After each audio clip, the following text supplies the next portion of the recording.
Bonjour à tous, on est ravis de vous retrouver. C'est le 4e dîner des légendes proposé par le Stade Rennais Football Club. C'est l'occasion pour nous d'évoquer des souvenirs avec des garçons qui ont porté le maillot rouge et noir et qui ont porté haut les couleurs à la fois de la Bretagne et du Stade Rennais. Et ce dîner des légendes, 4e du nom, il prend une acuité tout à fait particulière cette année parce qu'on va fêter au mois de mars prochain les 125 ans du club. Ce sera lors de la réception de Metz et il y a déjà depuis plusieurs mois des réflexions sur l'identité du club. Il y a des ateliers participatifs et l'identité du Stade Rennais, c'est tous ceux qui sont autour de la table qui vont aussi l'évoquer et qui l'incarnent depuis des années. Ils ont été, pour vous qui êtes téléspectateurs, qui êtes supporters du Stade Rennais, ils ont été des vecteurs de bonheur, des vecteurs de joie et on va partager avec eux les souvenirs tout au long de ce repas, le 4e dîner des légendes proposé par le Stade Rennais Football Club. Messieurs, on est ravis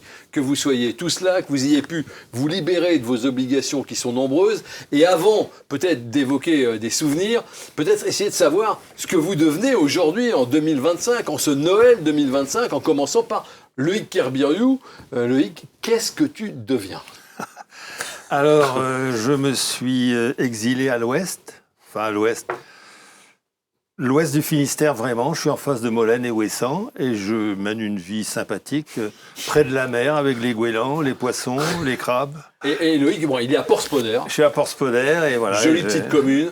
Et il a joué au Stade Rennais entre 68 et 78. Voilà. On peut dire que c'est cette époque-là. Voilà, ouais. Donc aujourd'hui, il est dans le Finistère. On passe rapidement sur Romain.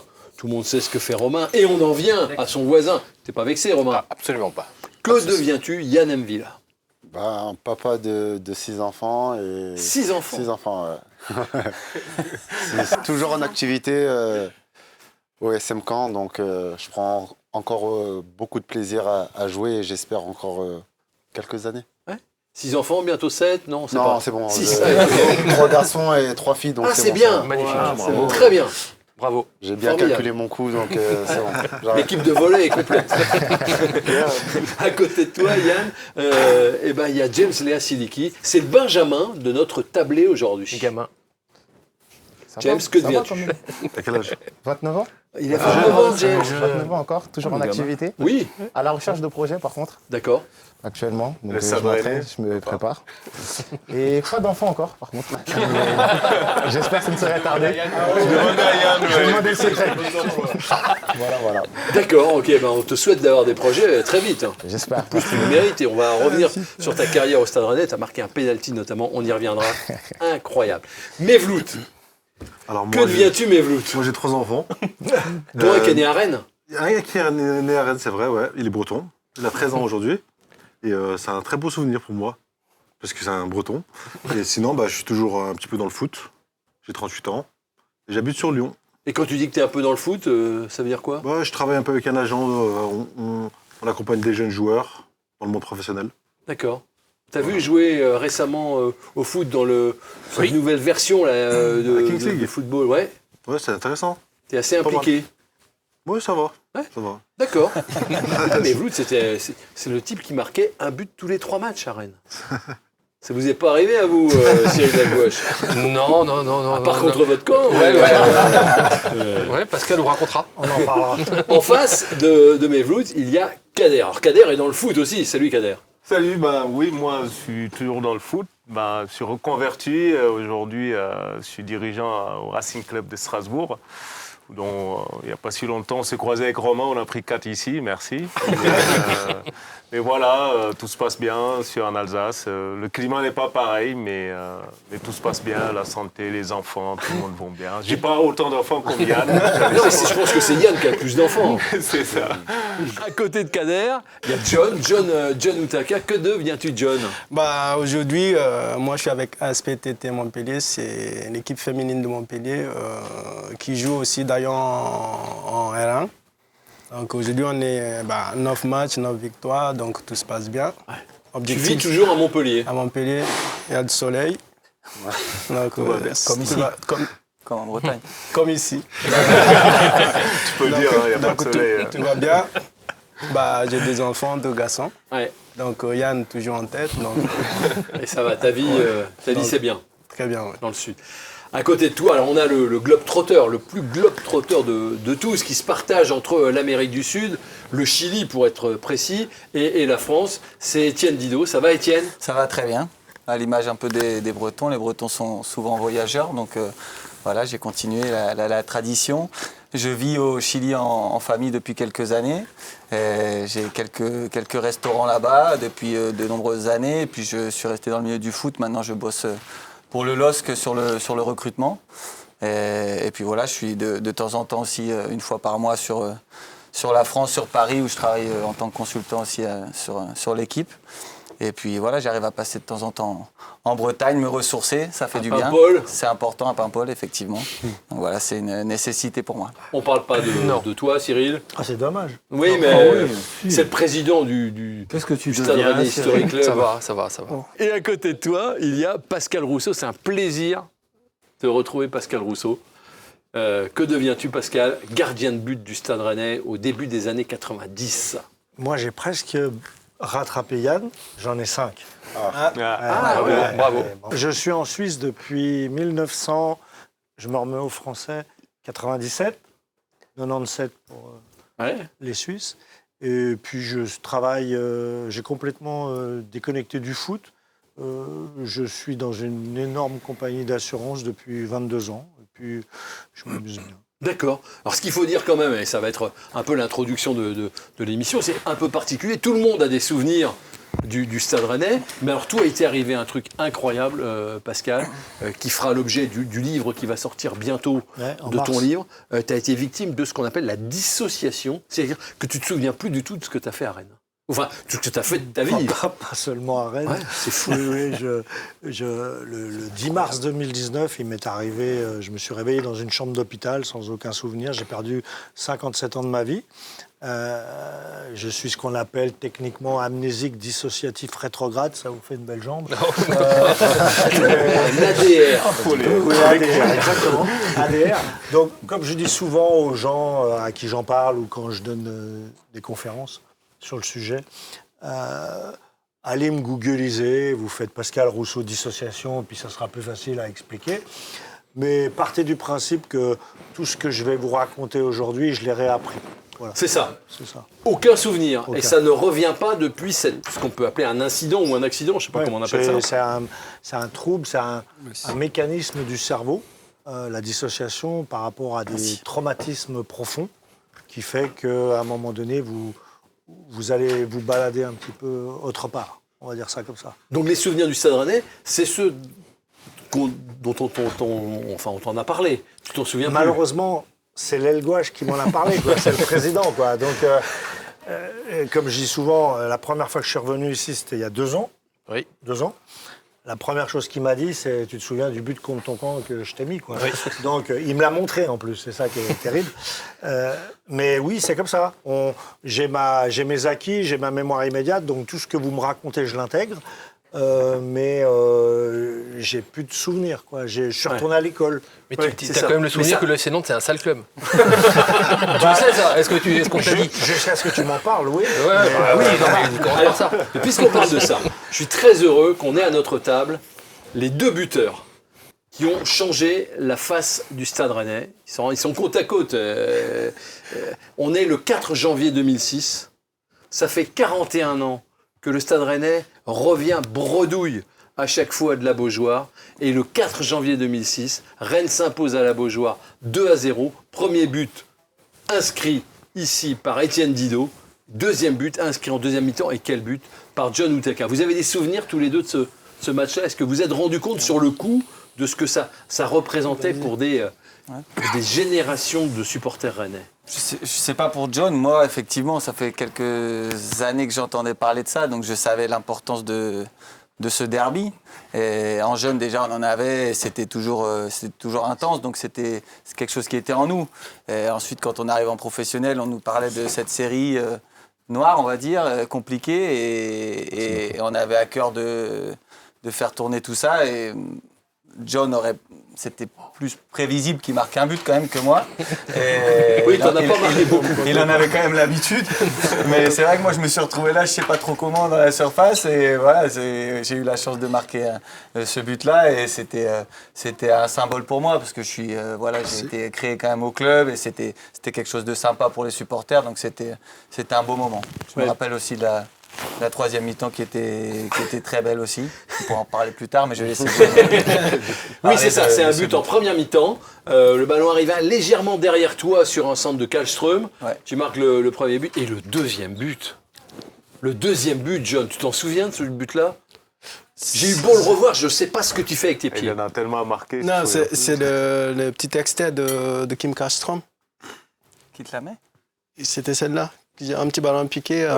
Oui, c'est ça. Non. Tu la montes du droit et tu tires du gauche. Oui, non, mais je pense qu'au début, Jérémy Toulalan, avant que le ballon arrive, en train de glisser déjà. Donc j'ai dit, la seule chose à faire, de se faire monter le ballon. Mais en fait, entre guillemets, il faut avoir l'idée avant de recevoir. C'est ce qu'on essaie d'apprendre aux jeunes. Moi, j'aurais tiré dans le joueur et c'est facile. Faute pour Nantes. T'es en train de dire que c'était pas un bon ballon qu'il t'a donné, c'est ça en plus? Non, mais c'était un bon ballon. C'est vrai, c'était un bon ballon quand même. C'est détourné un petit peu, mais c'était un bon ballon. On a vu ce qu'il voulait faire. Kim Kallström, c'est énorme ce qu'il fait quand même. Oui. Donc, et moi, j'ai anticipé au cas où si ça passe. Eh bien, Oui, mais l'angle est extrêmement fermé. c'est fermé, mais en fait, c'est pour ça que j'ai pas d'idée. Moi, dans ma tête, c'est d'essayer avec pied gauche de me à l'opposé, mais après, ça rentrait. La date, elle est restée gravée chez tous les supporters du Stade Rennais. 4 janvier 2006. Ce qu'on ne dit pas assez sur ce match-là, parce qu'on parle beaucoup de vous deux, qui êtes les buteurs, c'est que dans les buts, il y a Pouplin, et que Pouplin, il arrête un penalty. Oui. À combien? À 1-0 pour nous. D'accord. Pour nous, Rennes. Il arrête un... Hey, mangez les garçons. Bon appétit. C'est Noël, hein, C'est voilà. parce qu'on lui avait expliqué comment on les arrêtait. Oui, À l'époque, il y avait les gardiens. Il regardait les cassettes. Bon appétit. Merci. Si j'ai envie de vous poser la question aux uns et aux autres, parce que c'est Noël et parce qu'on est joyeux, de votre plus beau souvenir en rouge et noir. Qui a un énorme souvenir? Bah, vous en avez tous, mais... Non, non.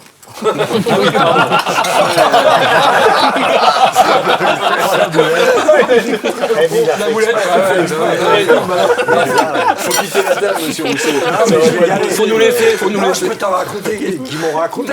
Mais ça va être après. C'est quoi vos bons souvenirs en rouge et noir? Mevlout. J'en ai un bon. Romain, il s'en souvient. Parce que Romain, il a joué avec tout le monde. Dans votre concert à Canal, il a joué avec tout le monde. Avec Loïc?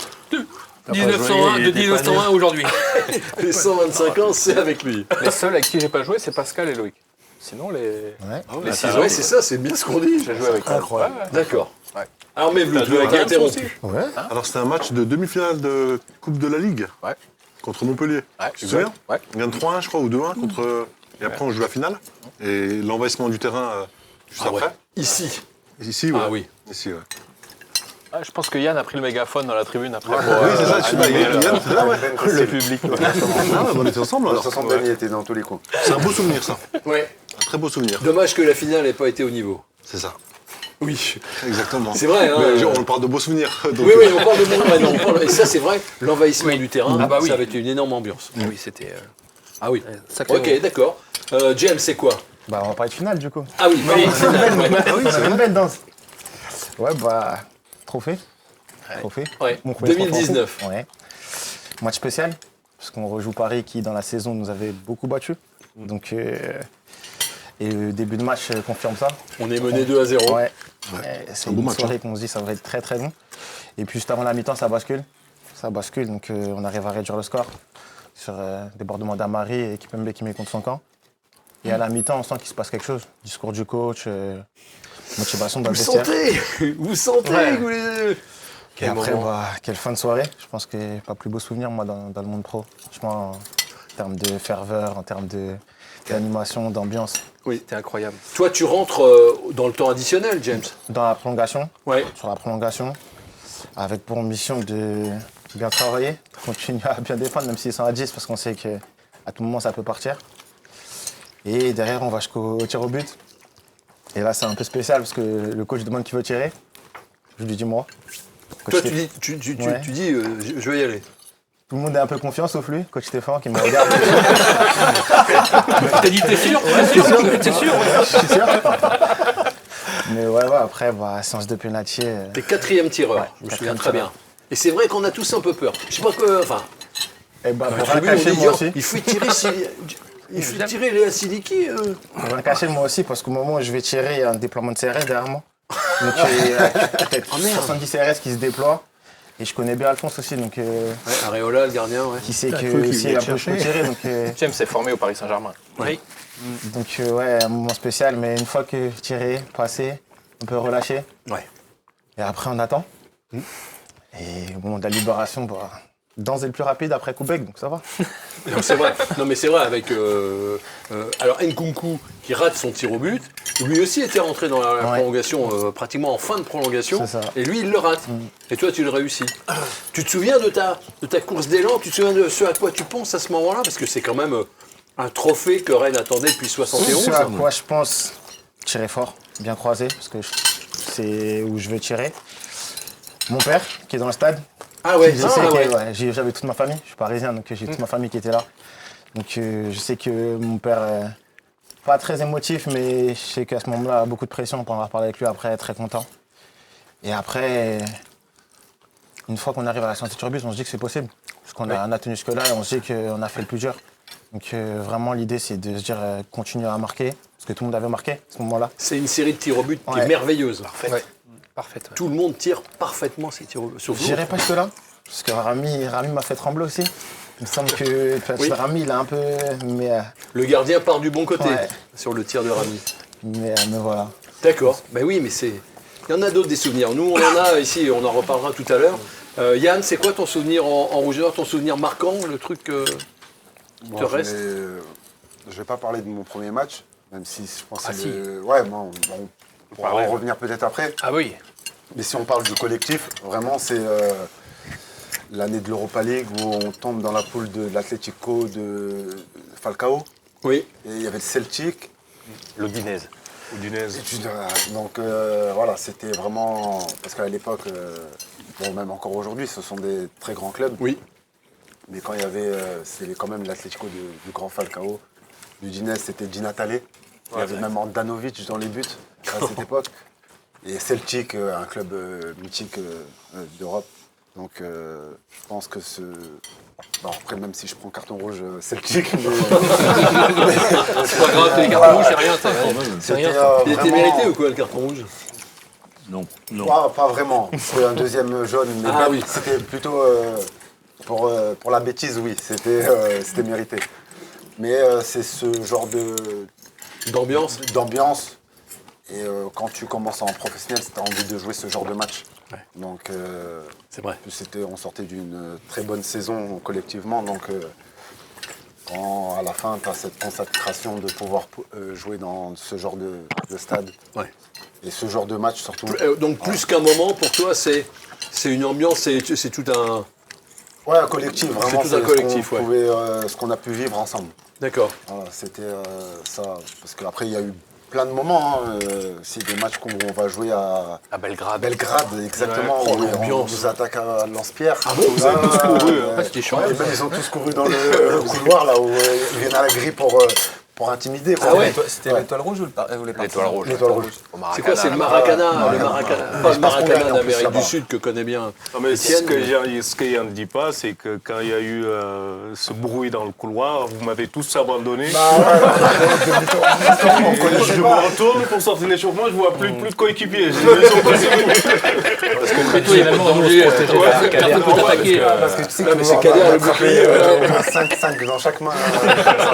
Nous, on a fait demi-tour, on a couru vers les vestiaires.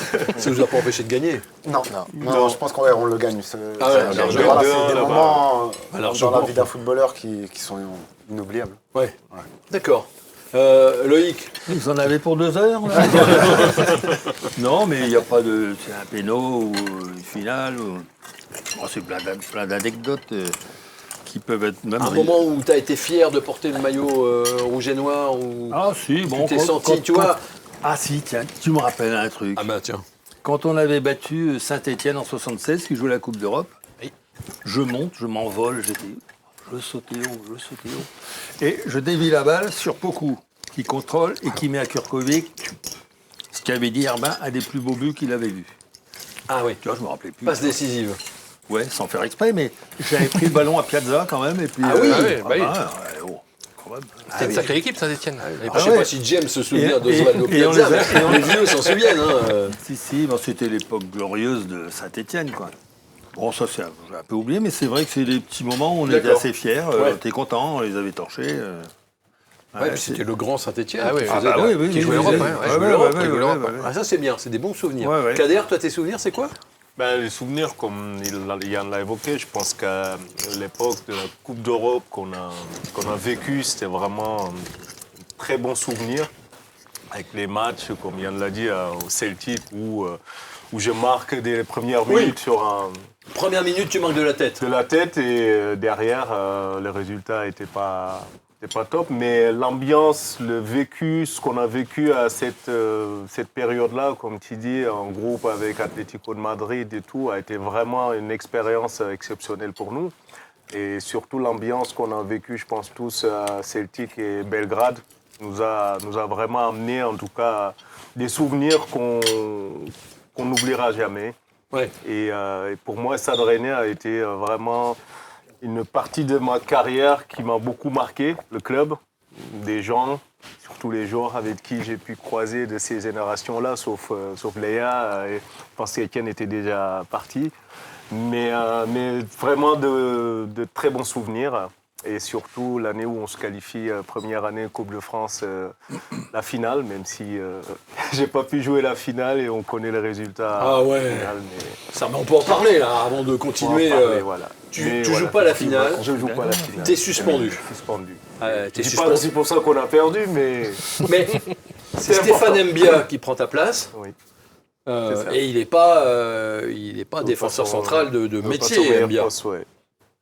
Et sans doute qu'avec toi, alors je dis rien sur Stéphane, mais sans doute qu'avec toi, le résultat aurait été Il manquait quand même différent. Jimmy devant. Voilà, c'est ça. Il y avait l'absence de Kader et l'absence de Jimmy qui s'était blessé quand même au qui s'est genou aussi. blessé malheureusement avec l'équipe de France avant. Et je pense que... Ouais. Moi, je m'en souviens très bien de ce match-là parce que nous, on perd. Moi, je suis parti à Toulouse. Ouais. Donc, voilà, on en revient. Vous perdez en demi-finale contre Guingamp. Nous, on est 4e ou 3e du championnat avec Toulouse. On vient d'en mettre 4 ou 5 à Paris. Je ne sais pas si Magui était là-bas ou pas. Et on joue Guingamp après en demi-finale. Donc, moi, dans ma tête, je suis pratiquement déjà en finale contre Rennes, mon ancien club. Et je suis parti, j'étais déçu de partir. Donc, c'est tout. Je m'étais fait un film un peu dans ma tête. Et à l'arrivée, on se fait complètement bouffer par Guingamp qui était en 2e division, mais complètement logiquement. Donc c'est pour ça que la finale, après, quand j'ai vu Rennes, je me suis dit que ça allait être compliqué parce que j'avais joué contre une équipe guingampaise qui volait à ce moment-là. Oui. C'était impressionnant. Donc si tu n'étais pas à 200% contre eux, c'était difficile. C'est vrai que tout le monde retient le fait que cette équipe, elle était en 2e division, mais malgré tout, dans cet effectif-là, tu avais quand même des joueurs qui avaient un gros vécu, de l'expérience, de la maturité, etc. Il y avait beaucoup de joueurs qui avaient déjà gagné une Coupe de France. Donc c'était jamais une équipe de Ligue 1 n'avait été battue en finale par l'équipe de Ligue 1. Non, mais c'était des joueurs vraiment capables d'être vraiment très performants en Ligue 1. Bien sûr. Comme c'était au Roumain, non, par exemple. Eduardo. Je sais qu'au Roumain, il avait fait un festival, il y avait Lionel Matisse aussi, il y avait vraiment une belle équipe.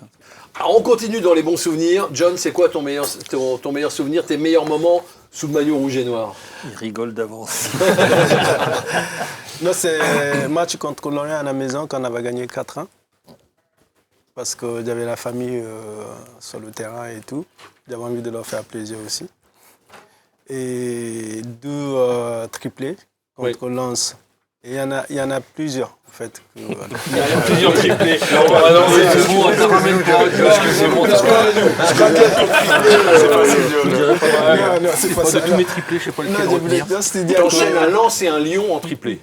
Lens, Lyon et Colmar en coupe. Mais dans une manière collective, en fait. C'est pas du pas collectif. C'est un quadruplé contre Colmar, non? Oui, dans le match de coupe. Pardon. Et c'est en fait, on avait une équipe, entre guillemets, équilibrée, complet équilibrée, en fait. Et dans tous les domaines. Et ça travaille bien, ça joue bien. Donc ça travaille ensemble. Et quand on va jouer au match, on savait qu'on doit faire mieux. Et souvent, on gagnait des matchs parce qu'on avait des joueurs dans chaque zone qui fait la différence. Oui. Et sinon, tu ne gagneras pas 4 ans à Lyon, quand même, avec une équipe de Lyon à l'époque, avec Johnny et Chris et tout. Tu avais gardé des séquelles de ce match de Lyon, je me souviens. Oui. Chris t'avait découpé. Oui, mais sans ballon. En fait, c'est ça bah oui, c'était le principe. Sans ballon. S'il y avait eu un ballon, ça fait moins mal.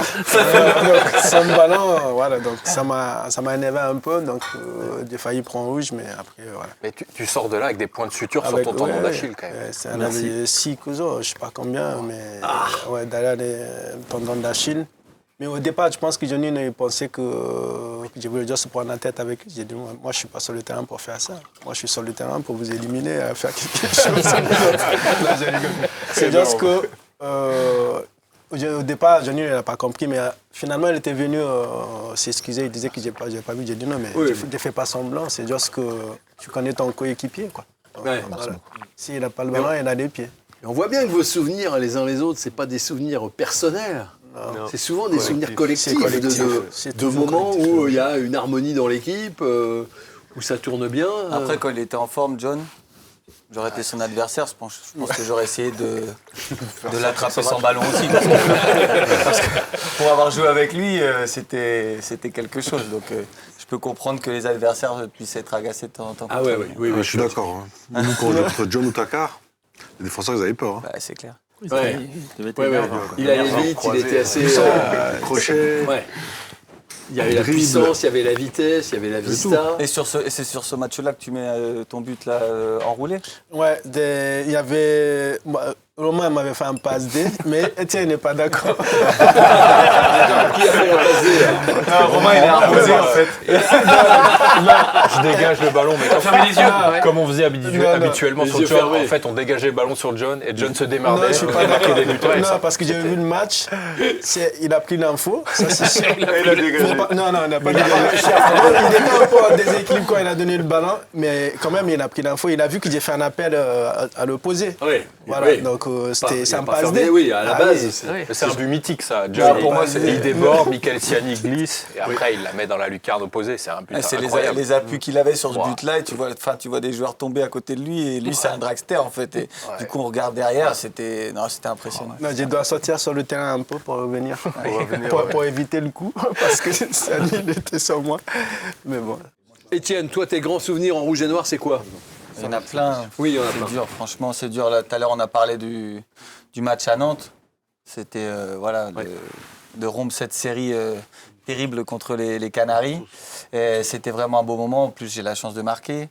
Mais il y a un match qui m'a marqué plus pour la joie collective. C'est quand je crois qu'on perd d'ailleurs, on fait match nul au Parc la dernière journée. On va se qualifier en Coupe d'Europe. Oui. Une des premières fois qu'on se qualifie directement en Coupe d'Europe. Et là, il y a une joie incroyable. On est resté devant nos supporters au Parc. Le Parc était heureux parce que Marseille ne se qualifiait pas et nous, on se qualifiait. C'est pas là où tu tombes dans la boîte orange, là? Exactement. C'était quoi, Orange avait fait des pubs. Incroyable, ça. Des grosses pubs Heureusement qu'elle tourne plus trop, cette vidéo. Mais heureusement que c'est vieux. Parce qu'en fait, je vais fêter ça, on nous annonce que c'est fini ailleurs. Et il y a les boîtes, tu sais, dans les poteaux de corner. Donc, du coup, on va tous vers les supporters. Et moi, je veux sauter sur la boîte. Sauf qu'en haut, c'était... je disparais, en fait. Et l'image est géniale. Alors, c'est pas on a du mal à la retrouver. Mais nous aussi, à TVR, on a du mal à la retrouver. Il n'y avait pas les réseaux sociaux comme... Et le gars, il fait coucou, il tourne dans la boîte. Elle était magnifique, celle-là. Et quelqu'un vient me relever, je ne sais plus qui c'était, quelqu'un vient me relever. Et du coup, il y a eu une ambiance de fou. On est arrivé à Rennes, tout le monde nous attendait. C'était un beau moment. Alors, qu'est-ce que je te demande, Pascal? Qu'est-ce qu'on t'a raconté comme moment que tu aurais eu en rouge et noir? Non, mais c'est intéressant parce que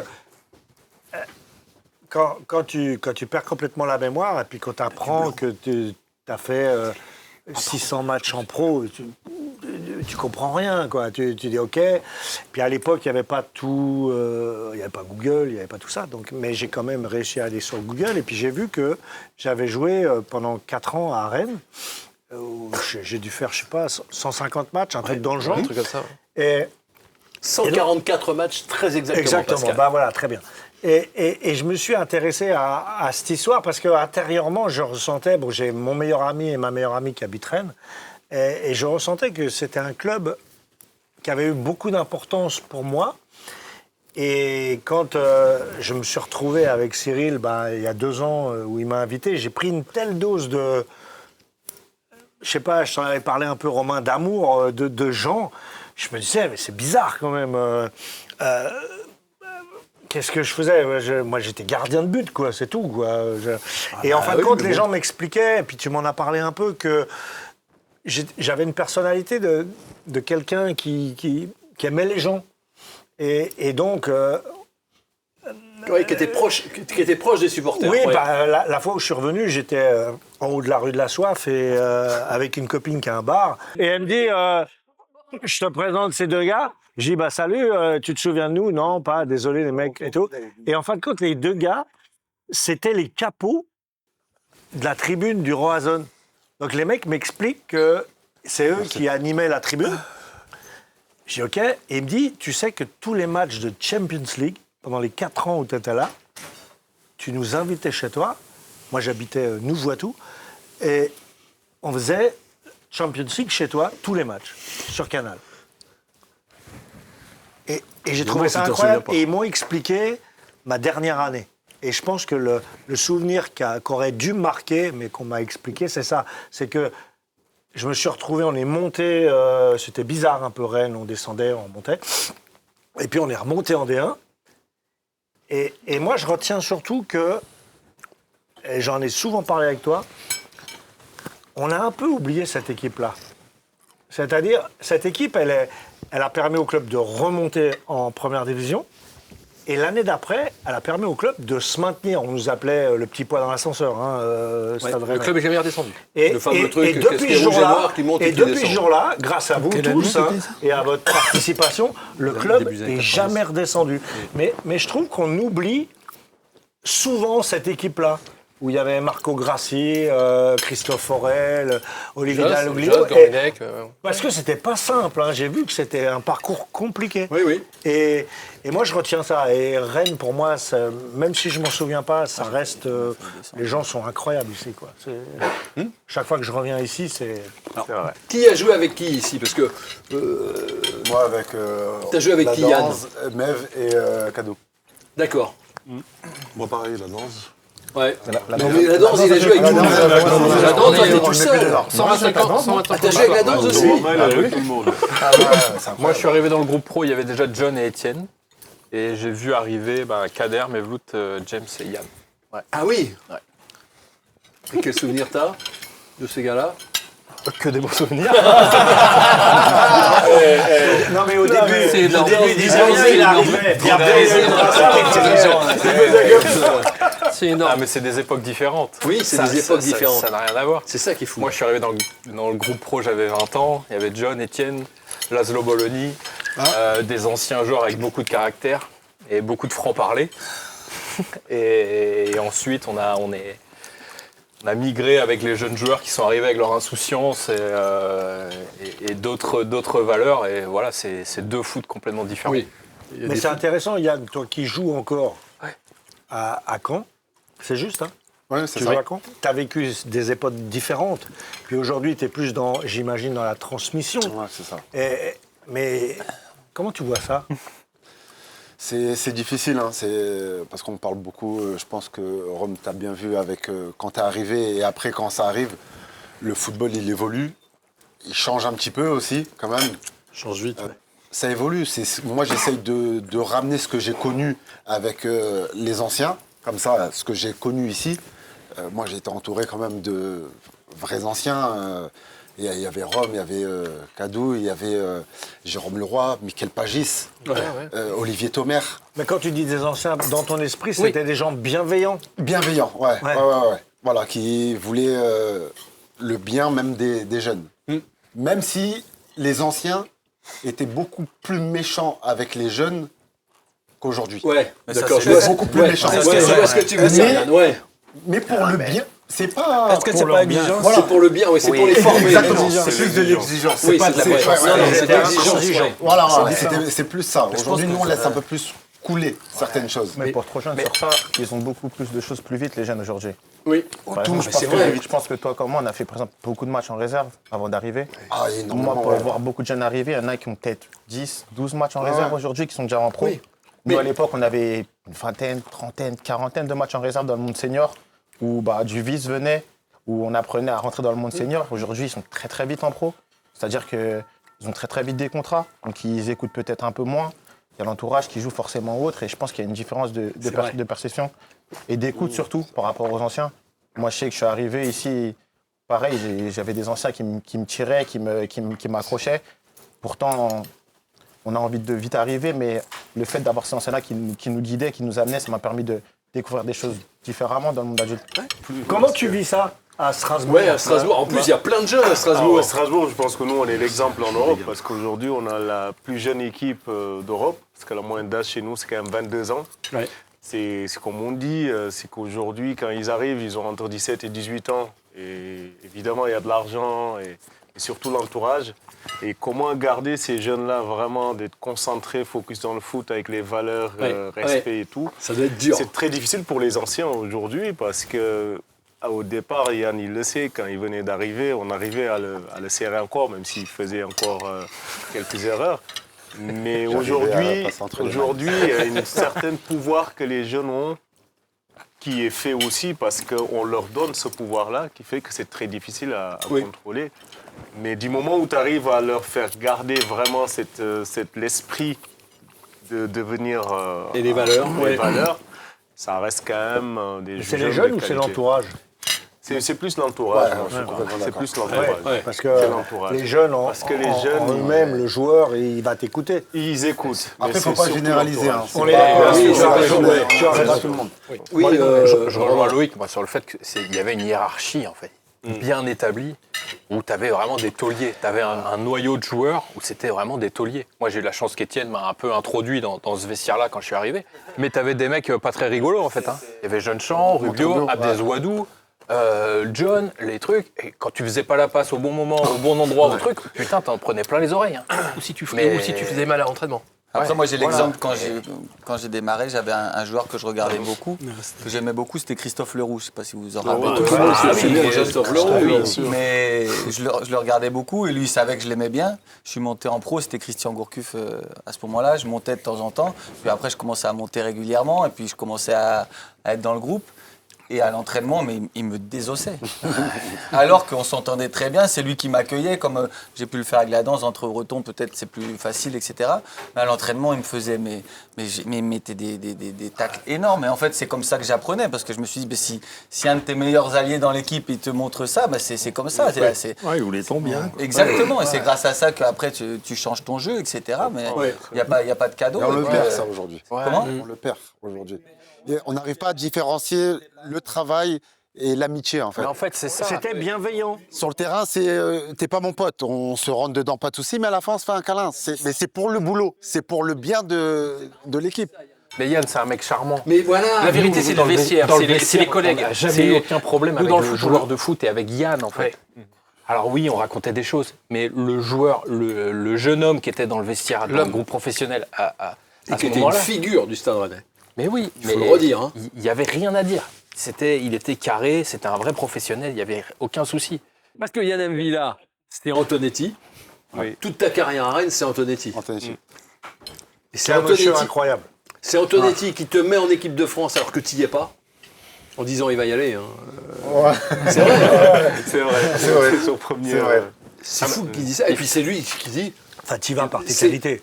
Oui, mais qui bien aidé aussi, bien aidé par le petit coup. Il le met au bon moment, puis il dit Yann M'Vila, c'est la passe Ligue des Champions. Tu t'en souviens? On se souvient tous de cette phrase-là que tous les commentateurs disent encore aujourd'hui. Je parle avec Étienne qui est consultant sur l'équipe et qui sait bien. La fameuse passe Ligue des Champions, celle qui casse 2 lignes. C'est lui qui l'a inventé, ça, Antonetti? C'est Antonetti. C'est Antonetti sur Yann M'Vila. Ah oui. Tu savais pas ça? Et il sait pas tout. Non, il sait pas tout. Non. Et t'es président du Stade Rennais Historic Club. Ouais, comme quoi. Moi, je vais te faire virer. Il devrait breveter le... Je dis toujours à mes amis, Rennes, vous pouvez pas comprendre. Et ils me disent, ouais, mais toi, t'es OM. Je dis, oui, mais ça, c'est autre chose. Quand tu as joué à l'OM, moi j'ai joué que 4 mois. Tu dis ça devant Mevlou-Terning? Oui, mais j'ai aucun problème avec ça. Je l'explique à et je suis du Paris FC, t'imagines? J'ai dit, quand tu as joué à l'OM et que tu as eu cette chance-là une fois dans ta vie, c'est à vie. C'est dedans. Tu ne peux pas l'expliquer. Mais Rennes, c'est vraiment un club spécial. J'arrive pas à expliquer. Ici, il se passe des trucs. C'est compliqué alors. Non, mais il se passe des trucs qui se passent nulle part ailleurs. L'historique, ça existe nulle part ailleurs, ce truc-là. Le dîner des légendes, je suis pas certain que ça existe. Non, ça n'arrive nulle part ailleurs. Avoir là une statue d'un ancien entraîneur dans le stade, ça n'existe nulle part au monde. Mais ça, c'est génial. Bien sûr. C'est incroyable. Et de pouvoir côtoyer des gens comme vous, mais c'est incroyable. Ce genre de rendez-vous, c'est incroyable. Et je trouve qu'il faut pas perdre ça. En face de toi, Pierre Biarritz de force polaire. Énormément de générations. C'est ça On qui est apprend bien. aussi à connaître des choses qu'on n'a pas connues quand on était là. Mais oui. Donc je pense que c'est super important et c'est très bien vu de la part du club. Sur le plan historique aussi, si on revient en arrière, Rennes, il y a plusieurs années, c'était le club phare de la Bretagne et toute la Bretagne s'identifiait à Rennes. Oui.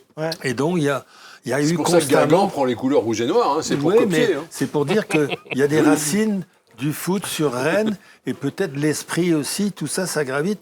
Bon, Rennes, enfin la Bretagne s'est fermée. Bon, il y a eu des clubs qui sont venus, Brest arrive, tout ça, les autres. Mais Rennes, c'était quand même. Et pour moi, il y a un terreau à Rennes depuis longtemps, sur le plan histoire. Presque tous les jeunes étudiants venaient à Rennes. Oui. Bon, ils ont fait des petits après, plus ou moins nombreux. T'es d'une époque particulière, Loïc. T'es de l'époque des footballeurs universitaires. Oui, nous on a... Voilà, les gars qui faisaient à la fois des études et qui jouaient. Nous, on a fait la bascule. Parce que quand on jouait en L1 avec... Il y avait Philippe Redon, Yves Le Floch. Philippe Redon était pharmacien, il était médecin. Yves Le Floch.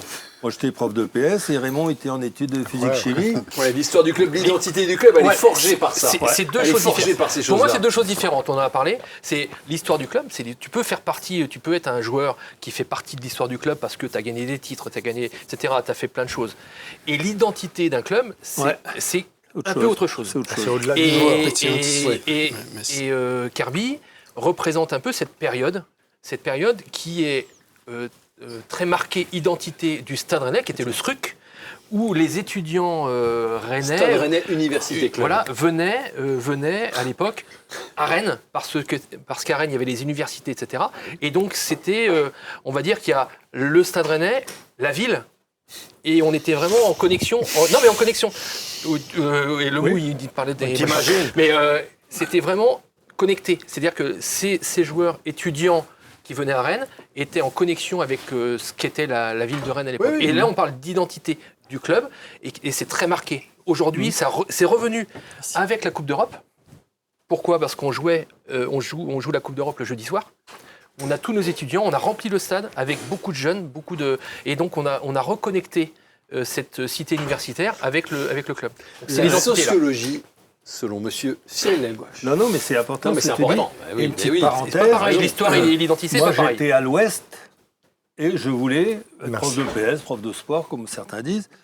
Et Rennes me demandait, première année, j'ai dit non, j'ai pas envie.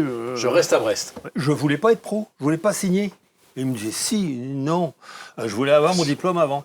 Et c'était un contrat tacite. Bon, vous vous entraînerez, vous jouerez un peu avec la réserve, ça, de temps en temps, vous pouvez m'appeler. Mais priorité aux études. Jusqu'à ce que j'ai mon diplôme, pendant 4 ans, ils m'ont laissé tranquille.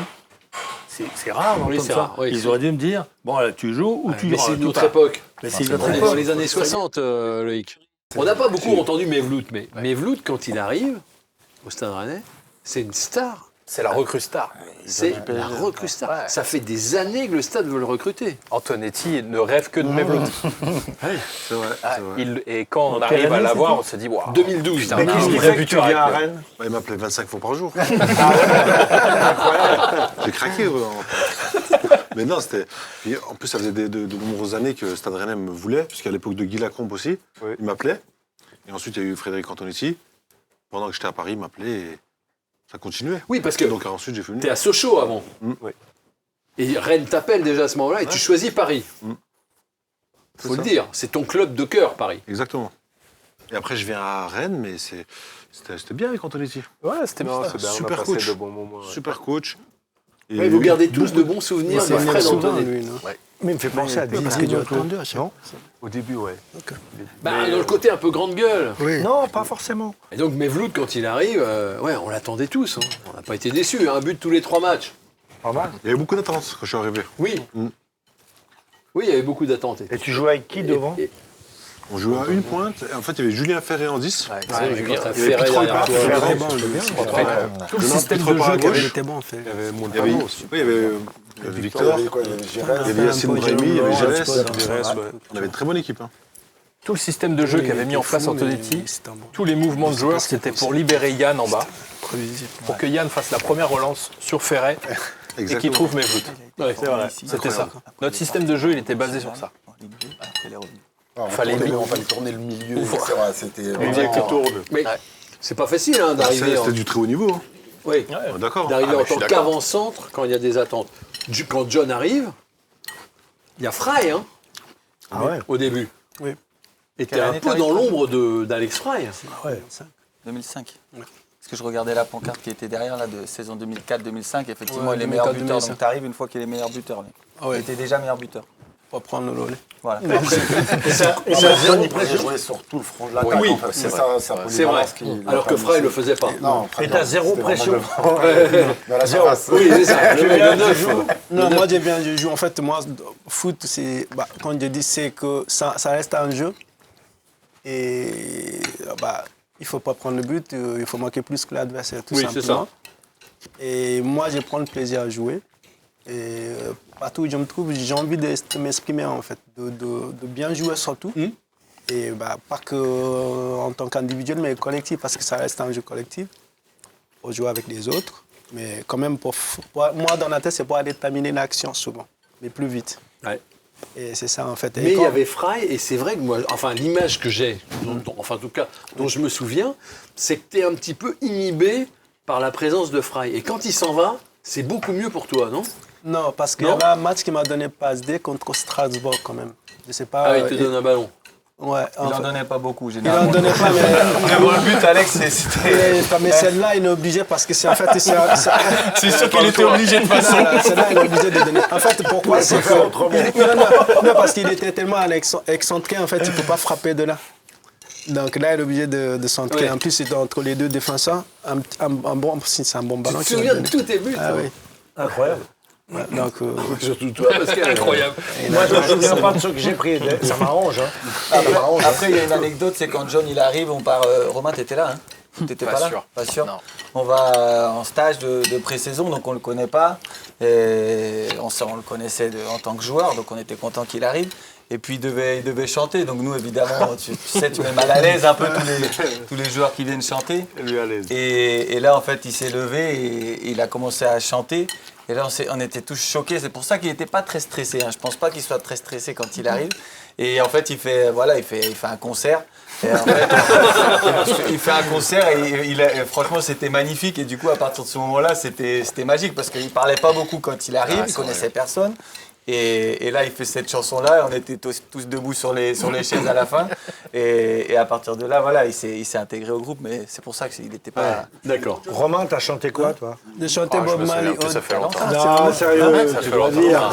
Si, moi, il m'a dit les filles de camarade. T'arrivais de Lens, ouais. Tu trouves qu'il a des similitudes avec Laurent Pocou? Ouais, tu me fais penser beaucoup à Laurent Pocou, déjà dans ta gestuelle, dans ton expression. Et donc, quand tu dis j'aime jouer. Le jeu. Parce qu'il y a du jeu dans le foot aussi. Oui. Peut-être un peu moins maintenant, mais il y en a toujours. Et à l'époque, c'était un peu ça, quoi. Je me rappelle, Laurent Pocou, c'était un joueur, quoi. Pourquoi il était surprenant? Parce que il était imprévisible, parce qu'il jouait lui-même.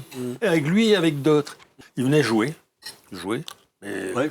dans le sens, je vais prendre jouer, plaisir, un quoi. jeu, exactement. Mais pas faire n'importe quoi, mais plaisir. Et créer, et je sais pas, bon, toi, je t'ai Oui. pas connu comme joueur. Plaisir et jeune. exigence, c'est deux choses. Comment? Plaisir et exigence dans ce que tu Ah bah fais. oui. C'est moi j'ai dit j'étais avec 19 nationaux pendant 5 ans de MHSC et je leur dis tout la même chose. T'as pas le temps parce qu'il y en a qui cachent derrière ouais j'ai 17 ans j'ai le temps, j'ai dit t'as pas le temps. Donc il faut prendre ce qu'il y a à prendre maintenant parce que ça va tellement vite que voilà il y en a maintenant ils ont des babes et tout mais il y a quelques années il y avait rien c'était des enfants. Je leur dis, vous savez, ça va vite. Il y en a qui vont monter là-haut. Il y en a qui vont, le club, ils vont dire au revoir. Donc, prends ce qu'il y a à prendre. Parce que dans le spécifique, il y en a, ils viennent, ils croient que c'est pour rigoler un petit peu. Non, je dis non. Tout ce qu'on fait devant le but pour les attaquants, c'est important. Que ce soit les déplacements, que ce soit le timing, que ce soit dans l'impact quand tu vas taper sur le ballon. Je vois mes votes qui opinent à chaque fois. Oui, voilà. ouais. Bah oui, ça te paraît tellement évident. Vous avez tous pris des rouges autrement, vous, ici. Ouais. Ouais. Même les gardiens. Tout le monde a vu un rouge. que moi, quand Tout le monde a vu son rouge. Je marque et je prends un rouge. Contre qui? Contre Toulouse. Quelle Je année prends 2 jaunes. Quelle année, je sais plus. Il y avait Gradel, parce que je prends mon deuxième sur Gradel. Ouais. Imboula au milieu. Gianni Imboula. Ouais. Mais ouais, j'ai tout fait dans le même match ici. Et j'ai pris un rouge, mon seul. Moi, c'était ton contre seul Oman. Au T'as Mans pris un rouge, toi? Ouais, Oman, mais... T'as pris un Non, rouge? mais j'avais rien fait. En fait, Ça, en général, j'ai toujours pareil. J'avais rien Il en a pris fait. plusieurs, John. non, Marco Bacha venait derrière moi. En fait, il n'avait pas le ballon. Il marche sur le talent, il s'en va. Et dit, moi, c'est un truc que je ne supporte pas. Avec le ballon, OK, mais sans ballon, non. Donc, en fait, il s'en va, je l'attrape.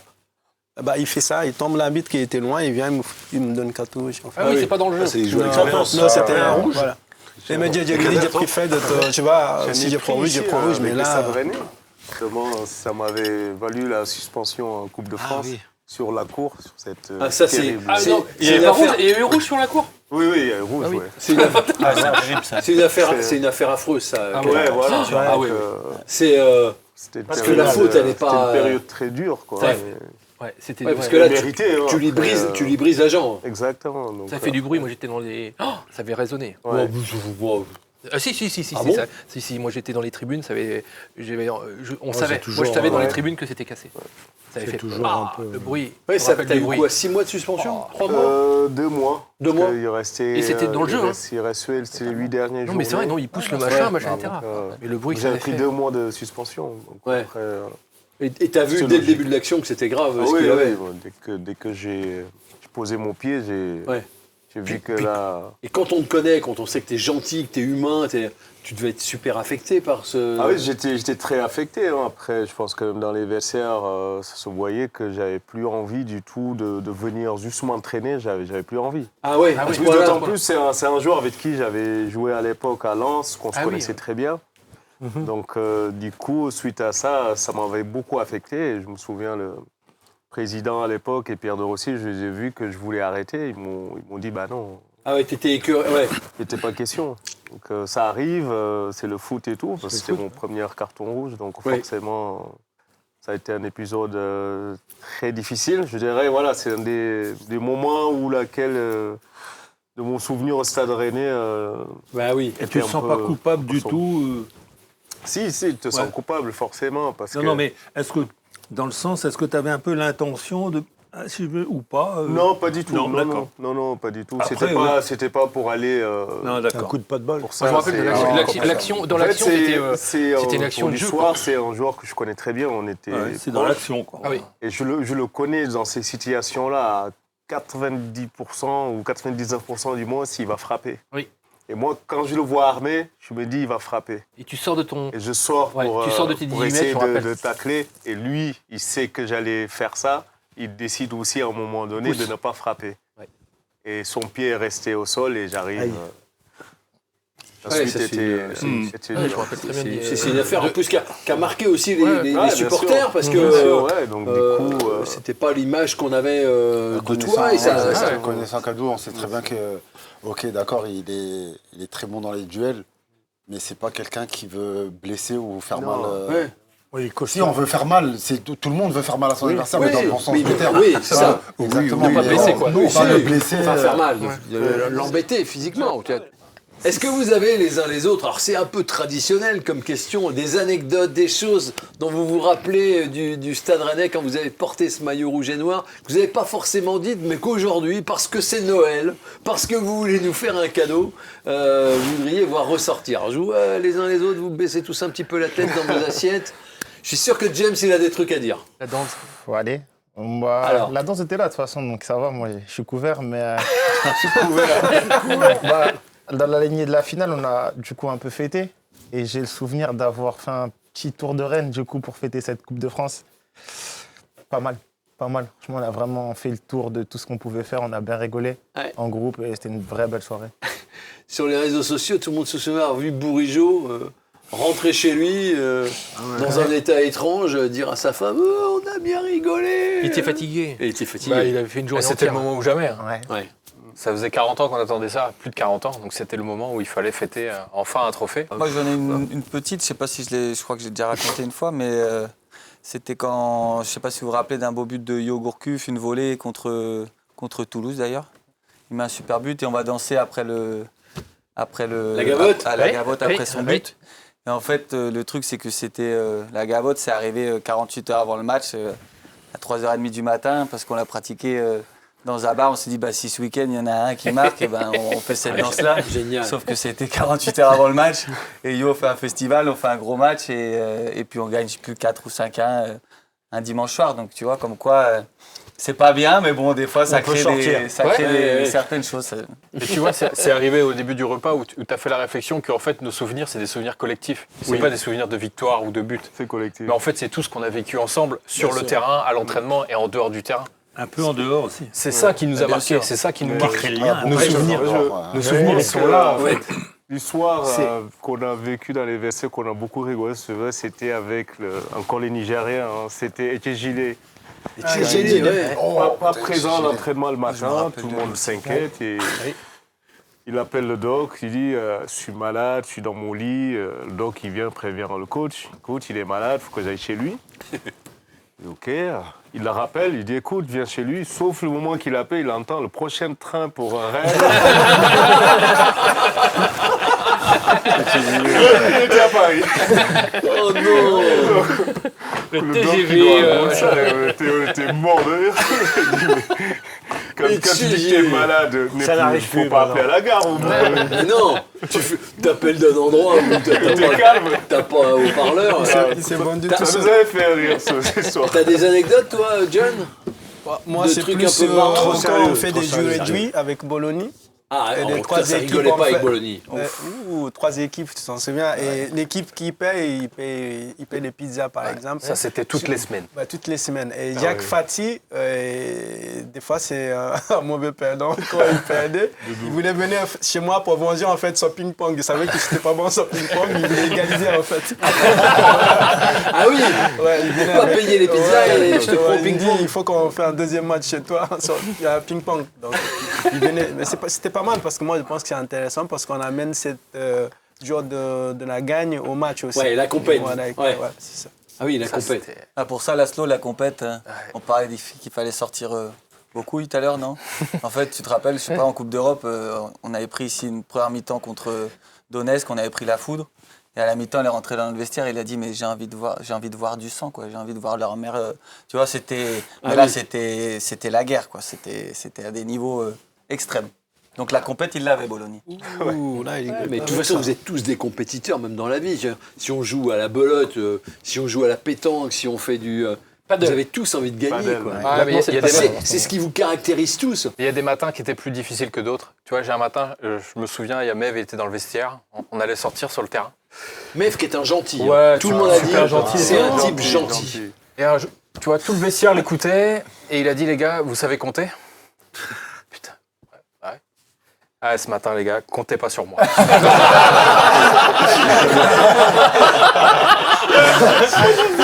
C'est démon, ça. Là, on a compris que bon, voilà, il fallait pas trop Il y avait deux matins, c'était difficile. Pourquoi les sérieux peuvent aussi craquer. Exactement. Voilà. C'est génial, ça. Vous savez compter? Vous comptez pas sur moi. C'est bon, ça. Mais oui. On peut la ressortir, celle-là. T'as une anecdote, toi, Mevlut, au Stade Rennais, de trucs un peu particuliers qui sont passés dans le vestiaire, sur le J'ai des terrain? souvenirs avec Frédéric Antonetti, Ouais. des bons et des mauvais, Ouais. parce qu'il s'énervait souvent. Mais c'était souvent pour notre bien. Oui. Mais sur le coup, quand je repense, c'était un sacré personnage, parce qu'il vivait football à 100%. Hein. Oui. Mais c'est pas le monde des bisounours, le foot. Hein. Ouais, pour passer En fait, c'est ça. Hein. Il y a des gens avec beaucoup de caractère, des staffs avec beaucoup de caractère. Et des fois, ça monte un peu dans les tours, mais c'est pour le bien de tout le monde. Et si t'as pas ça, ton équipe elle performe pas. Il faut des mecs de Et caractère. des fois, c'est ça qui va créer une bonne saison. Une équipe sans effectif. joueurs de personnalité, sans caractère, elle performe pas. Quand tu regardes les matchs en Coupe d'Europe aujourd'hui, chaque match de Pour ça, il Coupe a été d'Europe, formé tu es sûr ici. d'avoir un gars qui est passé par le Stade Rennais quelque part, ou qui a été formé au Stade Rennais. Et vous qui n'êtes plus là, dans le stade, quel est le regard aujourd'hui que vous portez sur Rennes? Est-ce que vous regardez tous les matchs? Est-ce que vous regardez les résultats le lundi? Quel est le regard que vous portez sur cette période? Toi, Yann? Bien sûr qu'on suit. Moi, mon fils, il est né ici, mon deuxième. Il est né ici, il est supporter de Stade Rennais. Ah ouais. Vraiment, maillot, etc. Et donc lui, il regarde, il s'informe, il me demande aussi. Parce que moi, je suis très foot, je regarde... Tu manges tout le foot? Ouais, vraiment. Même aujourd'hui, maintenant, je regarde même de la nationale. Donc, Bien. YouTube nationale. Donc, Ah, génial. Ouais, mais c'est ça, les passionnés. mais oui, bien sûr. Mais Et, qu'aiment le foot. En tout cas, moi, et je pense que tout le monde ici, autour de cette table, est content de l'évolution du Stade Rennais. Oui. Parce qu'on le voit clairement, il y a une évolution avec un très beau centre d'entraînement. Les gens qui viennent au stade. Et je pense que ce qui manque réellement là aujourd'hui, c'est peut-être une bonne Coupe d'Europe, peut-être Ça va revenir. Voilà. Et je pense que d'ici, dans les 10 prochaines années, le Stade Rennais peut gagner un championnat. Quand tu dis une bonne Coupe d'Europe, c'est quoi? Complètement. Quand tu dis une bonne Coupe d'Europe, c'est quoi? C'est une Coupe Bonne d'Europe. Coupe d'Europe, c'est soit un bon parcours en Europa League, par exemple. Ou gagner une Coupe d'Europe? Non. Ou sinon faire... Par contre, il dit un titre de champion, il y titre de croit, champion. Yann. aller en Ligue des Champions, juste Oui. faire quelques matchs en Ligue des On y Champions. est allé, mais Moi, c'était moi, l'année j'ai- Covid. C'était Moi, l'année j'ai la Covid. chance de l'avoir faite, mais malheureusement, du coup, c'était l'année Covid. L'année Covid, ouais. Donc, quand tu rentres pas la même sur chose. C'est ça qui était quand tu rentres incroyable. sur le rectangle vert ici, que tu t'alimes, mais que t'as pas Oui, t'as de pas joué. supporters. Ouais, c'est vrai que c'était dur. Les oui, supporters, j'ai c'est écouté compliqué. la musique, Et puis même pour les déplacements, moi, je sais que bien sûr. j'ai la période où on enchaîne les Coupes d'Europe. Donc, je fais 2 Europa League, je fais une Ligue des Champions. Et les épopées à l'extérieur, elles se passaient très, très bien.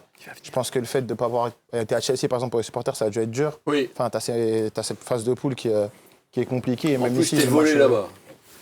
T'es volé par là. Ouais. À chaque fois qu'on Et, va là-bas. mais même Séville, je pense que c'était des beaux déplacements à faire. Et je pense juste cette musique, d'avoir les supporters, les avoir, je Mais pense que oui. c'est quelque chose qui a manqué. Il y a eu 5000 personnes simplement pour entendre l'hymne de la Ligue des Champions ici. C'est pas. Et même nous, je pense que sur le terrain, je pense que ce supplément d'âme ici, en Il Coupe d'Europe, n'était pas là. c'est... Tu as raison, James. Parce que pour avoir joué des matchs de Coupe d'Europe, ici, on en... Pour avoir donné le but à Isma Sarr c'est pas pareil. contre Arsenal, où il y a encore les fissures. Parce que moi, j'étais là. Hein. Oui, la passe. La La passe passe de James où le stade a bougé. Où le stade a contre bougé. Arsenal. Bah, J'explique Arsenal, ça. Ce Tu match, y étais pour en T'étais au parler, mais pour en parler, Bah, c'est c'est incroyable. vraiment, je pense incroyable. que l'impulsion que les supporters mettent dans ce match-là, je pense qu'ils le changent. Parce que quand on prend le premier but, ici, on se dit, bah, Oui. ça va être une soirée Après, compliquée. il passe Et à à ce 10. moment-là, Après, il passe à 10 ouais, aussi. il se passe à 10, mais à ce moment-là, le public, Mais il se dit, tant qu'à faire, c'est ce soir, en fait. Et on sent qu'il nous pousse, qu'il nous donne. Et après, bah, l'effet de match, la volonté de continuer ou autre fait que ça bascule. Mais voilà, je pense que... Je jouais encore, je suis venu au match avec mon frère, je suis venu voir ça. Et je pense que c'est une des plus belles ambiances que j'ai vécues Tout le monde dit ça. ici. En termes de ferveur, ouais, sur moi, ce je pense match-là. aussi, ouais. Franchement, ouais, c'était exceptionnel. Tout le monde C'était dit ça. vraiment Il paraît que ça vibrait de partout. Ouais, c'était exceptionnel. Ouais. Donc, on voit bien. Mais Vlout, est-ce que tu suis encore un peu l'actualité du Stade Rennais? Bien sûr, bien sûr. Malheureusement, le dernier match, j'ai suivi, le Parc des Princes. Et la veille, j'avais croisé Habib Bey, que je connaissais un petit peu. Et non, mais je suis tous les matchs, hein, parce que c'est un club que j'aime beaucoup. Et c'est un très bon club, je trouve, le Stade Rennais, de Ligue 1. Et Mehmet, ton fils qui est né ici, il est supporter du Stade ou pas? Il est supporter du PSG. Mais tu l'as mal élevé. Mais on va venir regarder un match ici. Là, on a l'intention de venir voir un match. Très bien. Parce qu'il est né ici, et Ouais. il est breton. Oui, il est breton. Mehmet est breton. Bon, Kader, toi, t'as joué avec Habib.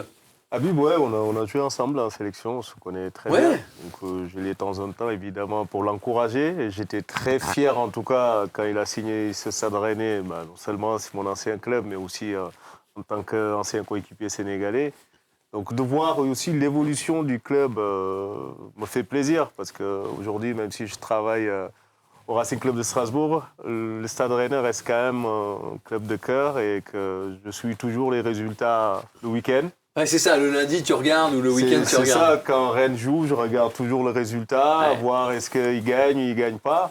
Et ouais, je suis toujours attaché au club et j'espère qu'il continuera encore à évoluer et de retrouver surtout la Coupe d'Europe. Parce qu'on sait que quand il y a Coupe d'Europe, ça amène un autre engouement aussi au club. Oui. Je pense que l'environnement du club aujourd'hui mérite en tout cas d'aller plus loin. Et c'est tout ce que je leur souhaite pour la fin de saison. Mais ça va revenir cette année. Là, Et moi, je sais C'est-à-dire pas cette vous, année, c'est mais la- Oui, James. à ma période, en tout cas, au niveau animation dans les tribunes, je tiens à en parler parce que j'ai eu la chance d'avoir énormément de tifos, dont un pour la danse d'ailleurs, je pense qu'il doit être par là en photo. Ouais. Mais en termes d'animation et d'évolution en termes de groupe de supporters autres, c'est quelque chose qui a bien évolué aussi Ouais. et qui continuera, je pense, d'avancer.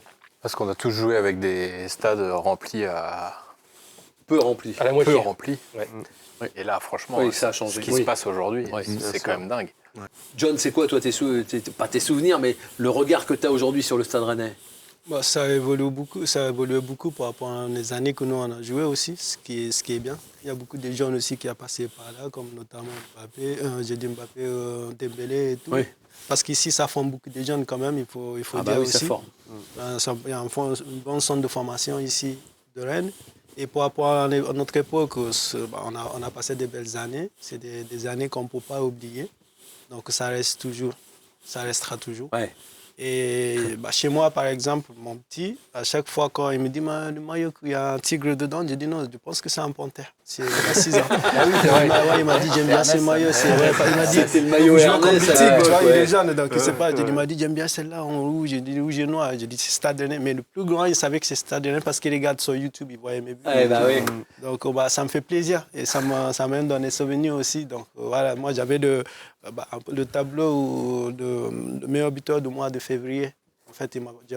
Oui, c'était toi. Bah oui. Donc en fait, le tableau, il était, à chaque fois, il va aller devant. Il a dit c'est toi? J'ai dit non, c'est moi. Il te reconnaît pas, t'as pas changé. Physiquement, Donc t'as non, pas ça changé. fait plaisir et ça restera toujours. Je souhaite que C'est affiché chez toi, là Non, mais en fait, c'était un tableau, ils m'ont donné à la Et tu l'as au mur, chez toi? Je l'ai au mur. Et lui, à chaque fois, il va là-bas, il regarde et il me dit j'aime bien ces maillots, est-ce que tu peux me donner? Je lui dis ça fait des années, je l'ai T'as pas eu ça, Cyril, toi? T'as pas de tableau? De tableau, non. De CSC. Non, non plus. Et toi, Étienne, alors ça doit être compliqué entre le Chili, l'Amérique du Sud, de garder un œil sur Rennes qui est pour... Non, c'est pas Non, compliqué? on a la chance maintenant avec toutes les plateformes de pouvoir voir tous les matchs. Donc oui, je suis activement le championnat de France et c'est toujours, comme je le disais tout à l'heure, un championnat qui m'a émerveillé. Oui. Même quand j'ai joué pendant 18 ans dedans, je restais émerveillé, donc ça n'a pas changé. Et le Stade Rennais, c'est, voilà, comme certains ici, le club formateur, c'est toujours quelque chose de spécial. Et si j'avais pu y rester plus longtemps, moi j'y serais resté plus longtemps. Donc c'est vraiment un club qui a compté énormément pour moi. Et donc je suis tout le temps l'actualité. Quand ça va moins bien, ça m'embête. Voilà, et je vois l'évolution, comme tout le monde l'a dit, je ne vais pas le répéter, mais elle est quand même très très positive. Oui. Et on a toujours envie de voir le mieux, voir la Champions League, voir autre chose. Mais c'est déjà bien de voir le Stade Rennais comme ça. On parlait tout à l'heure de l'équipe qui monte et qui descend. C'est fini. Les gens l'ont oublié. Donc c'est une équipe qui depuis est dans la 97, première partie elle n'est jamais du tableau. redescendue. Voilà, exactement. Donc c'est ça qu'il faut faire perdurer. C'est exceptionnel. Et surtout l'engouement, ne jamais le perdre. Ouais. Voilà. En tout cas, les 21 et 22 mars prochains, ce sera les 125 ans du club. Il y aura une grosse fête un peu partout, surtout au stade, à l'occasion de la venue de Metz. Vous êtes tous invités, vous serez là ou pas? Est-ce que c'est important pour des joueurs qui ont porté le maillot, qui représentent quelque chose pour les supporters, même s'il y en aura beaucoup, d'être là et de célébrer les 125 ans de l'institution? Et ça se passera comment? Je sais pas, ça sera avec toi en tout cas. Tu peut... viendras de Portspoder. C'est pas très loin, je peux venir. Oui. C'est important. L'institution, avec un I majuscule, oui. Le truc qui représente pour tant de générations quelque chose. Bien sûr que ça représente quelque chose, bien sûr. Ouais. Tu seras là. Vous serez tous là. Bien sûr, oui. Mais ça ira. Vous êtes sûr? Vous ne dites pas comme ça parce que c'est Noël et que vous voulez faire un peu les malins. En tout cas, c'était un plaisir de vous avoir tous, les garçons. Vraiment.